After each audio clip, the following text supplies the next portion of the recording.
Hello, I'm Charlie Hewitt from Ardent Training, and today I've got another very special guest, Peter Mott from Passage Guardian.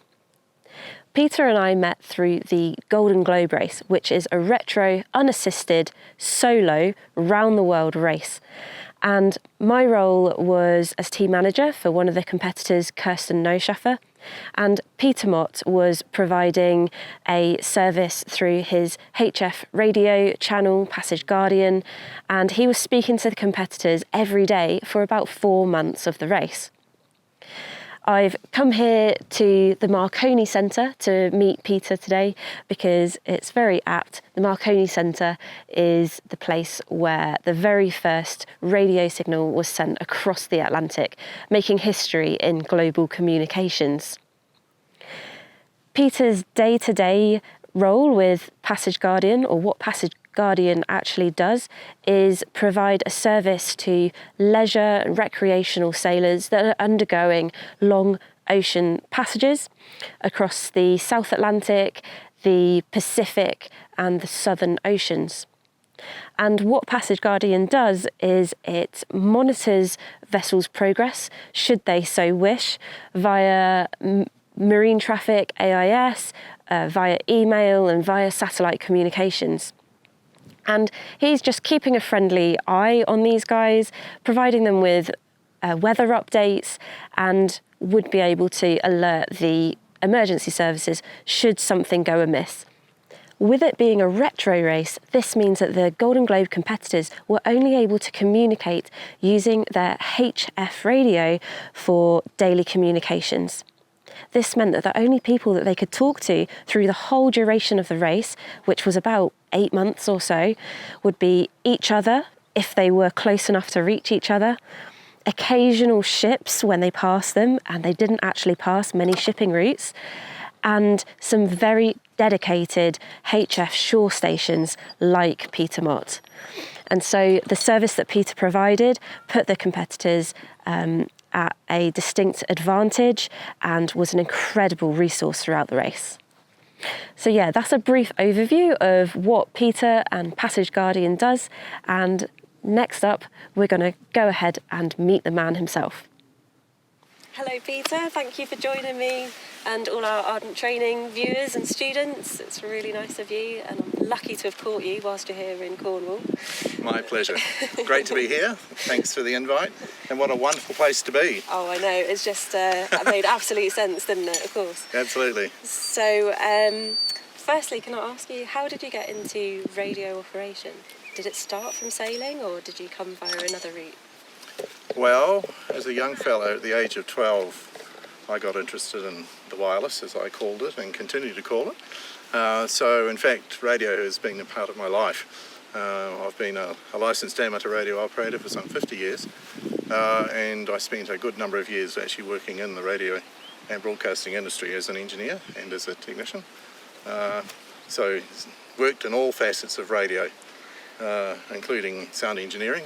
So, yeah, it's like radio came first. Having said that, I am from a boating family. My father used to race fins, and never really got on with my father. One of those situations, but it was an unfinished business. So in adulthood, I decided to reach out and thought, well, actually, I probably can sail a boat.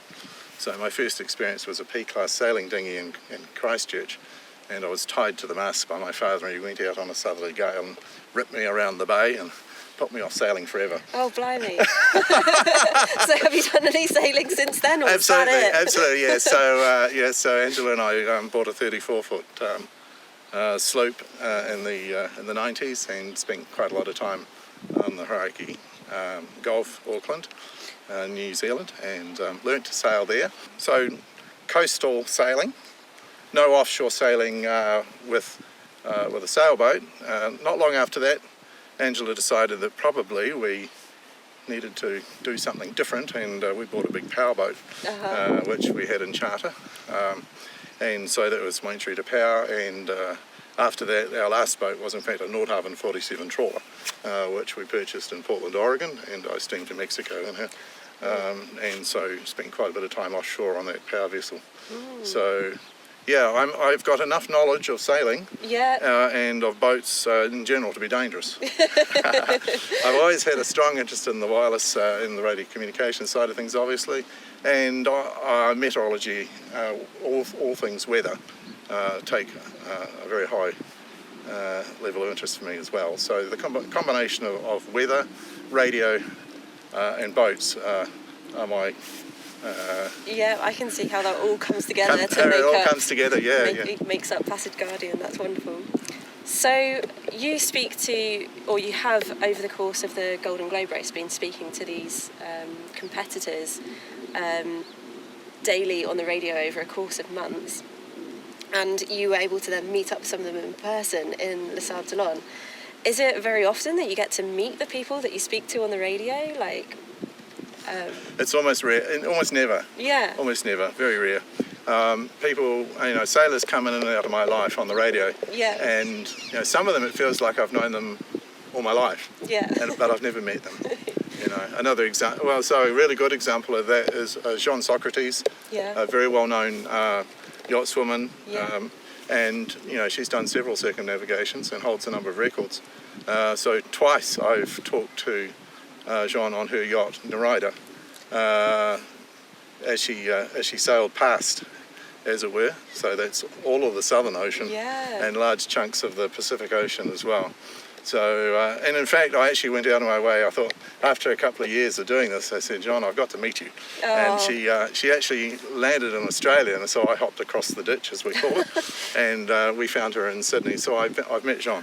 But there have been many, many, many others whom I've spoken to on the radio that I've never met, and probably never will. Yeah. It's just not a practical thing to do, unless they happen to come by my place. Yeah. Cool. I'll put the billy on and have a cup of tea, that'll be fine. But No. but GGR was an interesting thing. I spent a lot of time, 4 hours a day talking to the sailors for three or 4 months, and about all manner of things. And we became quite close, and it just seemed like they're all going to be potentially in one location at the same time.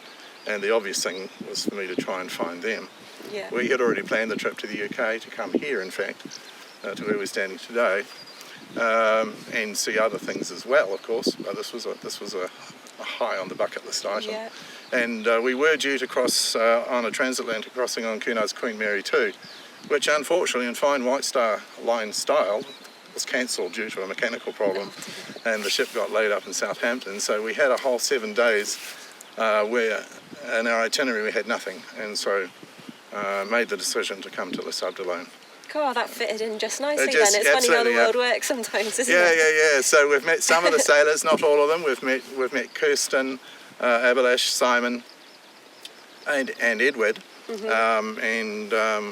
Ian has been evading me, but I'm going to find him because we'll see him in a few days' time on our trip north. Oh, good.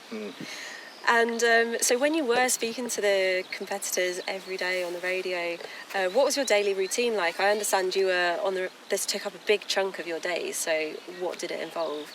Well, there's a number of things I do in preparation before I get on the radio.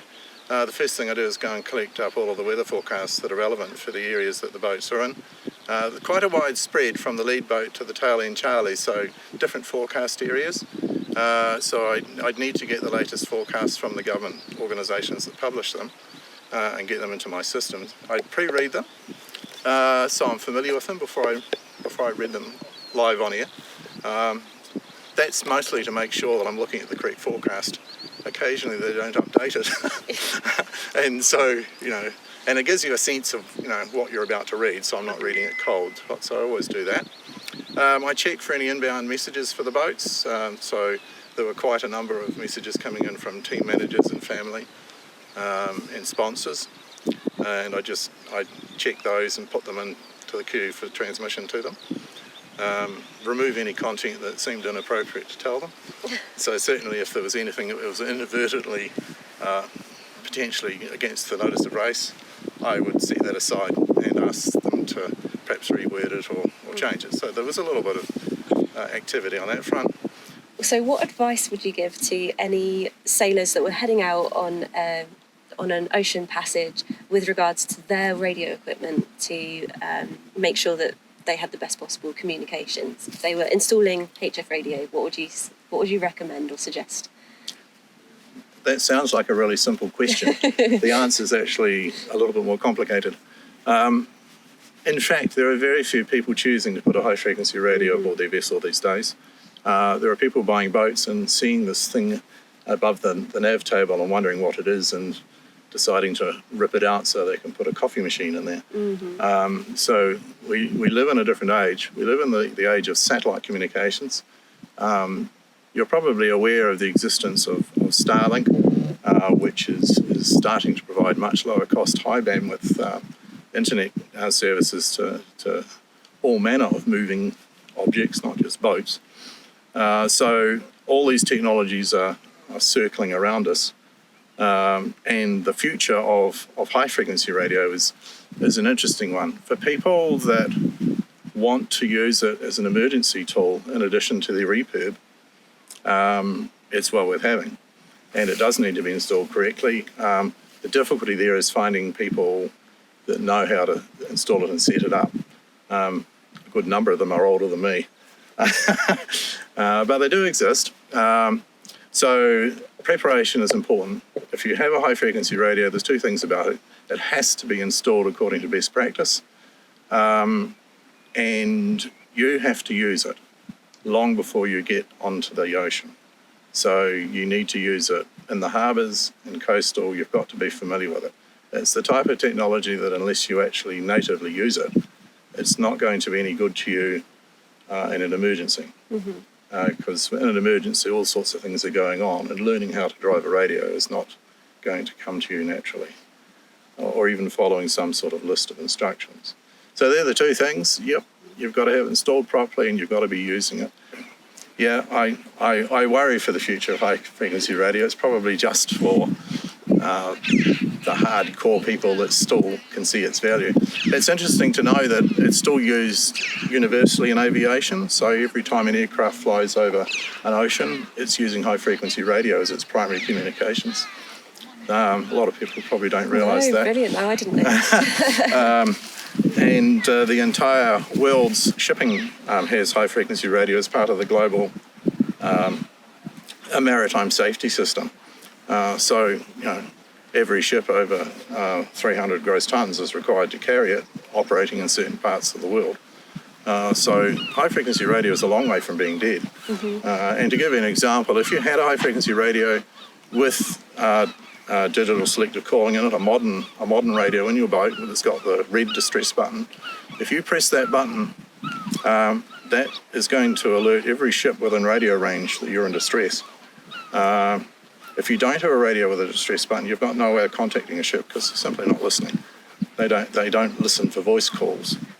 So, I guess that's kind of where it's all heading. There are benefits and there are drawbacks, and you kind of have to decide from the outset. I've got some information on my website that kind of helps you make the choice about, do I actually need one of these things or not? Yeah. And you can answer the questions for yourself, and different people will have different answers.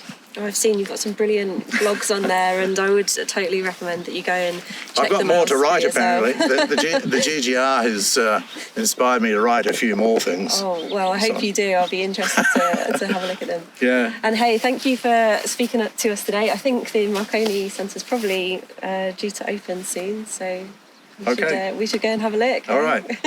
My pleasure. Thank you. Cheers. Thanks.